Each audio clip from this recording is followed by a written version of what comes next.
Hi, I'm Jon Eady.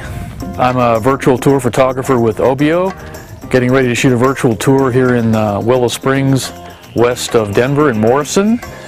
And come along, we'll show you how it works.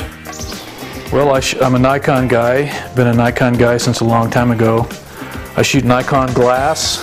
I've got a number of different lenses in here of different focal lengths, going all the way up to say like 200 millimeter, you know, just for like the long distance mountain type stuff. So, you know, one here, an extra flash. This particular flash, I love it because it's the most powerful flash I think I could find, and it's really helps me get light up the rooms, especially big rooms in homes like this. Oh yeah, yeah. Turn it a little bit. Well, yeah, because this is, you want to match that. And I just kind of want do it. Let's do it. I'm down here. It's not great to show the yard, but you know, just the open space. Plus, I can get all the way up here. Plus, you see really some. Nice. That's going to be extra. But thank you for asking.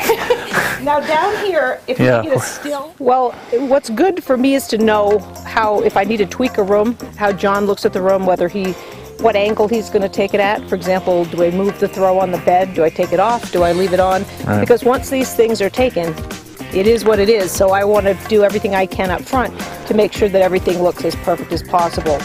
Even things like beautiful decorative bowls that look really good when you walk into a room don't photograph well, and you'll move them out of the way. Yeah, like especially big roosters. Yes. On the big roosters on the granite. Big fan of the big roosters. I'm not a fan of the roosters. Yeah. Can I get to work, Mark, please? I got something. I got places to be and people to see. Well, here we are. We've already done a walkthrough with the realtor. Checked everything, make sure everything is in good shape. Turn lights on. Okay, the first thing I shoot in a room is panorama, and so I'm setting up for that. Finding what I call the sweet spot, getting the most bang for the buck for my position. I just set up proper white balance and f-stop for this room, balancing outside light with inside light, which is the color needs to be correct in the room, not too warm, not too cool. It needs to look natural as possible, so that's why you need to find that balance between the outside light coming in and the interior lights, which are tungsten. Photography-wise, getting started with me was landscape photography.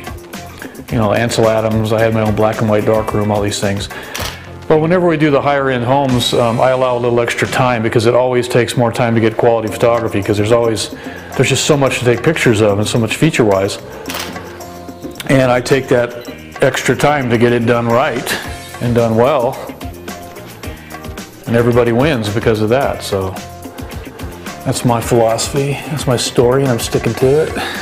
Granite is another huge thing for people. A lot of times I'll go into a house and take secondary shots because they've put in granite when they didn't have it before because everybody wants it. I'm going to shoot right over this trash so it won't even be in the picture, and I can see the front door, which is really nice. So this is pretty much my main shot. So I'll take 4 or 5 exterior shots on a house like this that has good, different viable angles. I'll pick what I think's best, but just in case I get the question later on, hey Jon, did you happen to take a picture from the west side looking towards the mountains on the east? Yes, I did. I may not ever use it, but I have it. I've been shooting real estate photography probably 15 years total. Everybody wants to say that they had a calling when they were a child, kind of a thing, but I actually, probably the biggest, when I really got hooked, living in Colorado is really a great excuse to just go in the mountains and take pictures. So I actually climbed some 14ers when I was like about 16 up in the Snowmass area of Aspen. And I had a little fold-out camera that took the 120 roll film that was like circa 1940 something that my dad gave me.